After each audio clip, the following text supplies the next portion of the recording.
সিপাহীজলা অভয়ারণ্যে পৌঁছে গেল নতুন অতিথিরা।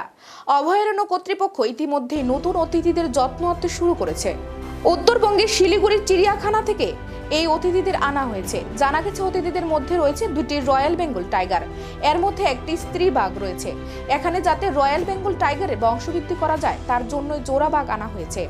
এই দুটি বাঘকে 30 দিনের জন্য কোয়ারেন্টাইনে রাখা হয়েছে। সিপাহীজলা অভয়ারণ্য কর্তৃপক্ষ জানিয়েছে, শুধু বাঘ নয়, উত্তরবঙ্গের চিড়িয়াখানা থেকে এসেছে দুটি চিতাবাঘ, 4টি রূপালী তিতির, সোনালী তিতির, 2টি ময়ূর, পাহাড়ি ময়না। রাজ্য সরকারের সহযোগিতায় আরো বেশ কিছু পশু পাখিকে এই চিড়িয়াখানায় এনে রাখা হবে বলে জানান সিপাহীজলা চিড়িয়াখানার ডিরেক্টর বিশ্বজিৎ দাস। অ্যাকচুয়ালি আজকে আমাদের 2016 পরের থেকে চিড়িয়াখানাতে কোনো টাইগার ছিল না।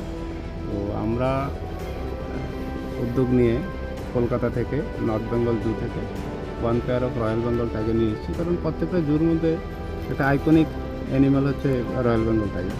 তো সেই প্রচেষ্টা আমরা এবার 2024-এ এসে আমরা দুটো রয়্যাল বেঙ্গল টাইগার নিয়ে এসেছি নর্থ বেঙ্গল জু থেকে। আজকে সেটা আমরা এখানে এসেছি। এখন এটা আমরা কোয়ারেন্টাইন পিরিয়ডে রাখছি অ্যাজ পার নর্মস, যেটা 30 দিন আছে। 30 দিন পরে পাবলিকে আমরা ডিসপ্লে করব। তাছাড়া আমাদের এখানে এসেছে আরও দুটো, যেমন রয়্যাল বেঙ্গল টাইগারের পরে সাথে সাথে এসেছে দুটো লেপার্ড এসেছে।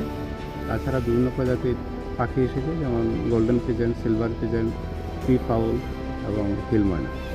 অনেক বছর পরে প্রায় লাস্ট আমাদের যেটা অ্যানিম্যাল এক্সচেঞ্জ প্রোগ্রাম হয়েছে সেটা লাস্ট হয়েছিল 2014।